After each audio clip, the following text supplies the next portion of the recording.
Yes. You awake?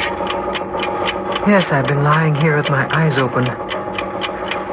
Something's wrong, isn't it? Shh, don't wake the children. It's the oxygenator, isn't it? Yes, but that's not all. I thought so. The motor? No, the motor's fine. You can hear for yourself. It's the generator I'm worried about. What's wrong with it? The fuel tanks. I think the blast shook them and they developed a slow leak. We've been losing fuel steadily for over 3 months now. Isn't there anything we can do to fix it? You know as well as I do that we can't. They're buried the same as we are. 40 feet away, under 20 feet of earth. Even if I could dig over to them, it wouldn't do any good. The fuel's almost gone. Oh, Ed, what are we going to do? I don't know. How much time do we have left? I don't know. 1 day, maybe 2. Oh, Ed, I'm frightened. And for the children's sake, try not to be. What are we going to do? Try to live today just as if it were any other day.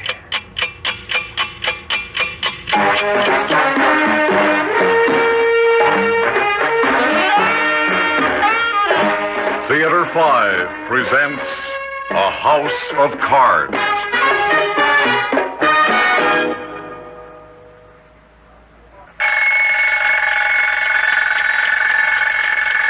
Up! Everybody get up. Another day, come on. What time is it? It's time to get ready for school.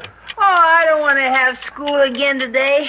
I want to go outside and play. Now, Mark, let's not start that again today. Get up and get dressed, Mark. We need somebody to make the egg cycle go.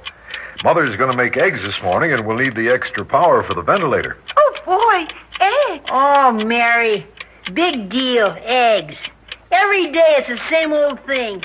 Get up, ride the X cycle, have school, take a nap, read, have more school. Mark? I want to go outside and play. Play? Now, Mark, you know very well why we can't go outside and play. The next thing you know, you'll have Mary all upset. Now, get dressed. We need the X cycle to make the ventilator go over these eggs.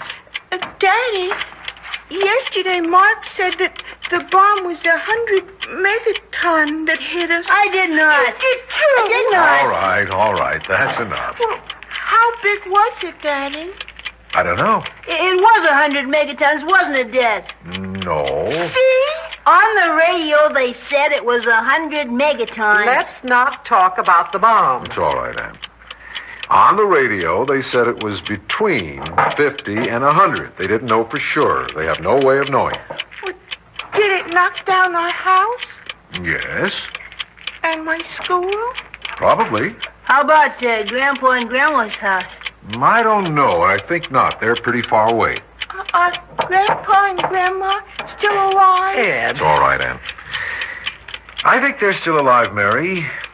Grandpa's a pretty smart man. He could have gotten them away before the fire got to them. Well, Mark said there was nobody left alive in the world but us. Mark. I did not. You did too. Now, Mark, that was a terrible thing to say. Well, then how come we can't get anything on the radio anymore? Ed, I don't think this is a subject we ought to discuss before breakfast. I think it's better they know the truth when they ask for it, Ann. It's better than guessing about half-truths. Now, there could be any number of reasons why we can't pick up anything on the radio anymore, Mark. Maybe our antenna was destroyed by the firestorm that followed the blast. Maybe it's covered with radioactive ash. We know that most of the major cities were hit the same time ours was. Now, maybe the smaller cities don't have broadcasting stations powerful enough to reach us. It could be any number of things. But I can assure you of one thing. Somewhere, somehow, there are people left. Is my bicycle gone too? Yes. And the swing? Oh, I knew this was going to lead to no good. Now, Mark, you march over to the X cycle and get it going. This place is getting full of smoke. Now, Mary, darling, you wash your face and get out your homework. We're going to study fractions today, and you didn't do too well last time. Ed,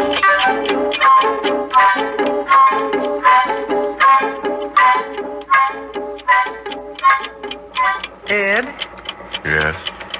the children are asleep now.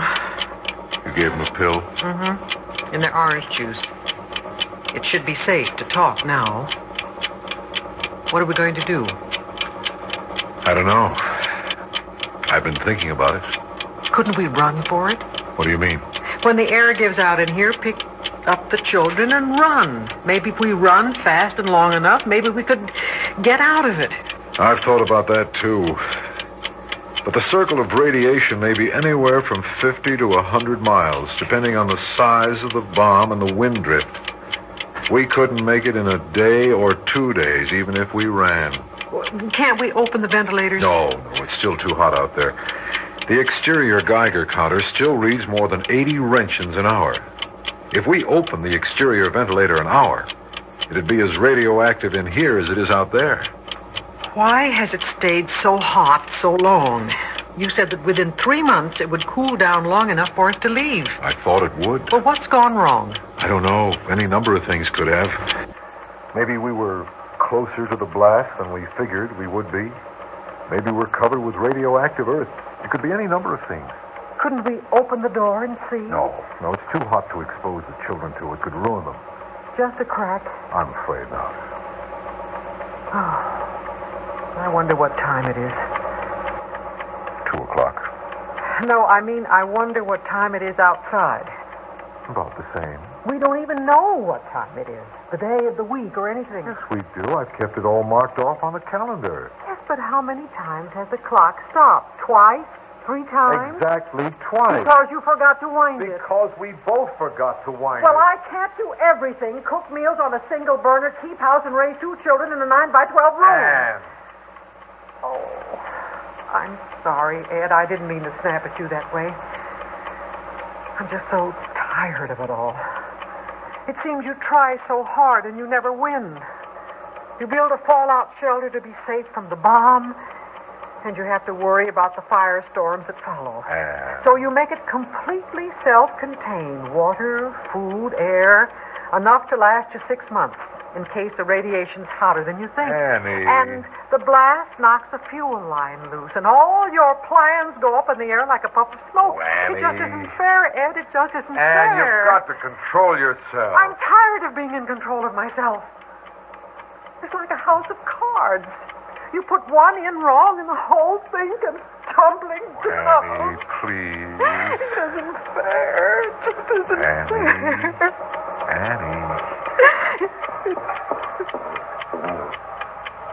that it? Is that the generator? No, that's the oxygenator. When the generator goes, everything will go. The lights, water, everything.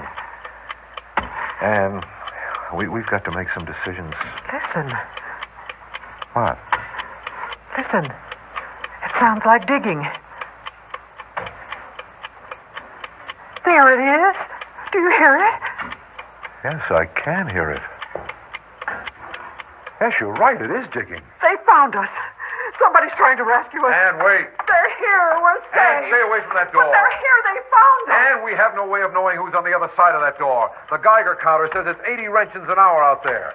A rescue crew wouldn't enter an area this hot even with protective clothing. But who else could it be? I don't know. But whoever it is, we'd better make sure before we let him in. If he's been wandering around long out there, he won't be pretty to look at.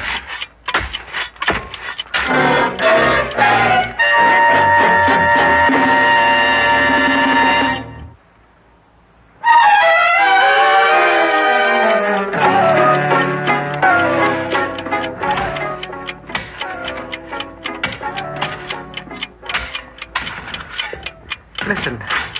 He's still at it. Whoever it is, he's kept it up over 2 hours. Who's out there, Dad? I don't know, Marky, but we're going to find out. Hand me that Geiger counter, son. You're not going out. No, I just want to get a radiation reading in the airlock. Here it is, Dad. Stand back at the table, Anne, and keep Mary behind you. All right. Stand behind your father, Mark.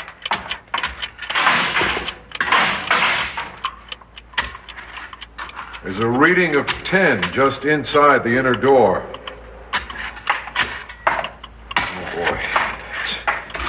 hotter in here. 10, 20, 40 at the door. That's hot. That means it's in excess of 80 outside. Who's out there, Daddy? I don't know. Let's see if I can make him hear us.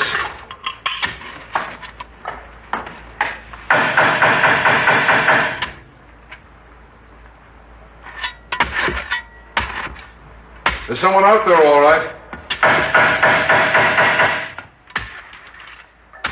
He hears me, but he won't answer.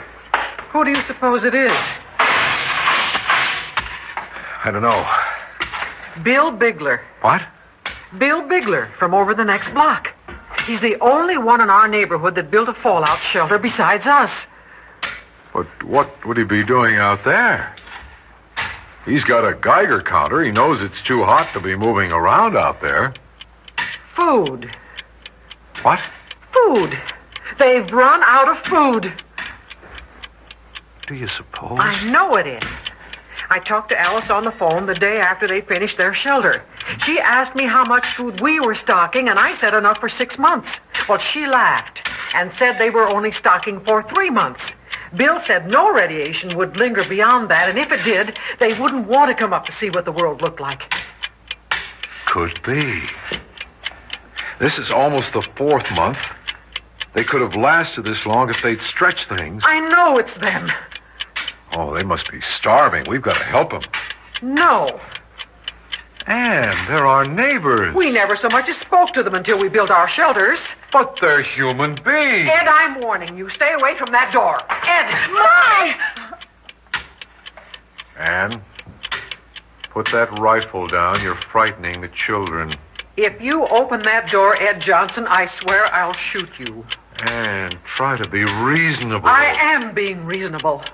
You can't build a shelter to protect your family from radiation and then throw it open to a total stranger. Bill Bigler is not a total stranger. He is if he's contaminated with radiation poisoning. And all I plan to do is put some food and water in the airlock. I'll open the outer door and lock the inner one. No. He can't get inside with the inner door locked. No, but the radiation can. You told me that. Not that much. Enough. You know that. Enough to hurt the children. Anne, those people are starving to death. Well, let them starve. Anne. Alice Bigler laughed when I told her we stockpiled enough food and water for 6 months. Well, let her laugh now. Anne, this is insanity. I mean what I say, Ed. Mommy, please don't. Anne, you're frightening the children. Please put the gun down. Please, Mom. Mommy, the light! Why the lights go out? Mark, go get the flashlight. Well, what happened, We've Dad? just run out of fuel, that's all. Will we be all right, Dad? Yes, nothing's wrong. I'll take care of it. It's time to go to bed anyway. Everybody undress and hop into bed. What about the man outside? Don't worry, he can't get in. I won't let him hurt you. I'm scared. Daddy, I'm scared. Don't be, Mary. It's all right, honey.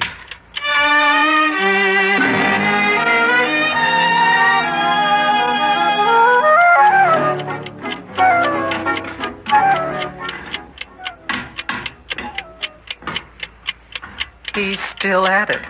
Yes, but he's getting weaker. What's he doing out there? It sounds like he's trying to pry the door open. Depending on how long he's been out there, he must be pretty sick. He's probably leaning against the door, vomiting. Oh, Ed, please. I'm sorry. Are the children asleep? Yes, finally. What are we going to do? I don't know. Ed, couldn't we please try and run for it? And the most distance we could cover would be 20, 30 miles. In places, the ashes would be hip deep, maybe higher. In the end, we'd wind up like him. There just wouldn't be any point in it. Couldn't we try and open the air vents? No, it's still too radioactive for that. We might just as well open the door. Oh, why has it stayed so hot for so long? The brochures, everything said you'd be able to leave at the end of 3 months, 4 at the most. Now, what went wrong? If I knew, Anne, we wouldn't be here. So many things can go wrong that you never count on. Maybe we were just too close to the blast. I don't know. How much air do you think we have left? An hour. Maybe less. What'll happen then? The oxygen in the room will be gone, and we'll start breathing our own carbon dioxide. Will it be bad? I don't know. If you're asleep, it shouldn't be bad. Certainly not as bad as being out there. Do you think we'd stay asleep through it? I was just wondering about that. If we took sleeping pills? Yes, then I think so. Well, then that's the way I want us to go, Ed. Asleep. And all of us together. That's what I was thinking, too. I'll have to wake the children. What for? To give them a pill. I don't want either of them to wake up trying to breathe. All right, dear, but hurry. Time's running out. I'll put some food and water in the airlock. But why? You said it wouldn't do him any good. I know. But maybe it'd be nice if just once before he dies, he knows the world isn't completely devoid of human beings. Hurry, Ann, the air's getting bad. Mary, Mark. Wake up, Mark. I want you to take these. Is it time to get up yet? No, darling. Just drink this and go back to sleep. Tell me when it's time to get up. I will. Mary. What? Mother wants you to take these What for? to help you sleep. I don't want any. Oh, but Mary, they're good for I you. don't want any. Ed, That's all right. Here. Give them to me. Mary, you have to take your pills, honey. We're all taking them. See? I'm taking mine. And Mommy's going to take hers. What are they? Well, they're just sleeping pills so we can all go to sleep together. Will we wake up together? Yes, if we wake up, we'll all wake up the way we went to sleep together. I want some pills, too. Here you are, honey. Oh, good night, Mommy. Good night, Daddy. Good night, Mary. I don't want to cry. It's all right, dear. I love them both so much. I know. I love them, too. I love you all. Everything. So much. I love you, darling. I'm sorry I couldn't make it work. I tried. I tried very hard. I know. We all tried. It's not your fault. It was just a house of cards, that's all. It couldn't work. I love you, Anne. Just hold me, dear. Try to sleep. I love you all very much. I love you, too. Just hold me and sleep. Love you. Sleep.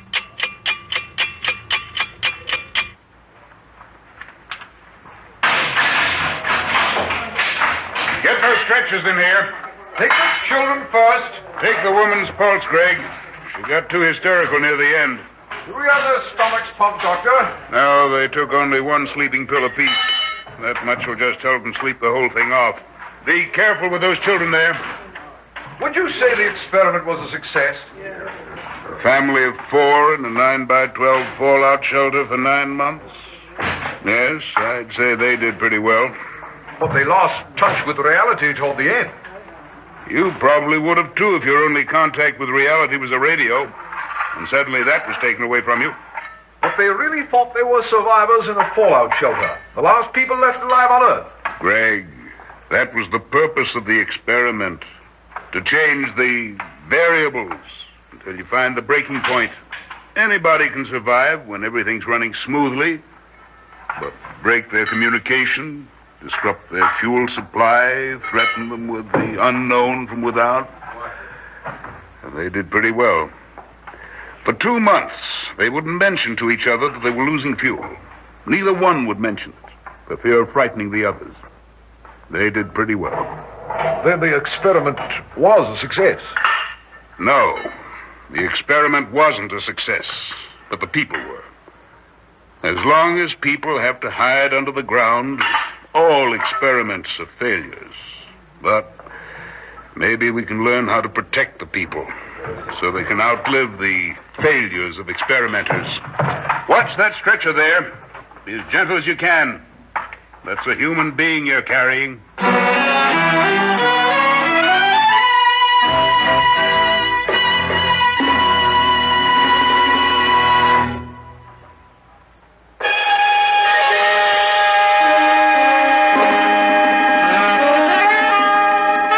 Theater 5 has presented A House of Cards, written by George Bamber and directed by Warren Somerville. In the cast, Vicky Bola, George Petrie, Bryna Rayburn, Cecil Roy, and Guy Sorrell. Audio engineers Bill Sandreuter and Marty Folia. Sound technicians Ed Blaney and M.C. Brock. Original music by Alexander Vlastotsenko. Orchestra under the direction of Glenn Ossard. Executive producer for Theater 5, Edward A. Byron. We invite your comments. Write to Theater 5, Box 233, New York, New York. This is Fred Foy speaking.